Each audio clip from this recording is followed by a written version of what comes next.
अच्छा हर कोई गोश्त तो खाता ही है, ऐसा कैसे होगा कि सबका शौक होता है, सबने खाना होता है, लेकिन एक डिश उसके बाद दूसरी डिश फिर तीसरी डिश, हम सबको पता है कि हम बीमार हो जाते हैं, बहुत सारी बीमारियां हो जाती हैं, लेकिन लोगों को जो नहीं पता होता वो ये कि कितना गोश्त खाऊं एक दिन में कि वो मेरे लिए इनफ है या उसके बाद मेरी तबीयत ख़राब हो सकती है। जिस चीज़ पे सबसे ज़्यादा फोकस बकरा ईद में होता है डेफिनेटली वो गोश्त है। इस इमोशनल मौके पर जाहिर सी बात है इसकी अपनी एक सिग्निफिकेंस है।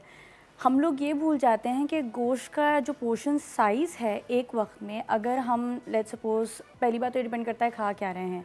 अगर हम बोटियों की शक्ल में खा रहे हैं तो कम से कम 3 से 4 बोटियाँ एक वक्त में हम ले लें, ये स्टैंडर्ड साइज़ होता है। यस, एक उसमें अगर कबाब या हम कोई मीट का पीस ले रहे हैं तो it has to be around 1 palm size, आपकी हथेली के बराबर। यानी तो एक ही कबाब बनाइए तो फिर। यस, हमें अब हम आप ये कहेंगे कि इससे हमारा पेट तो भरेगा नहीं, तो जो बेसिक की लाई करती है that is it is yes about meat, we also have to remember to add other food groups as well.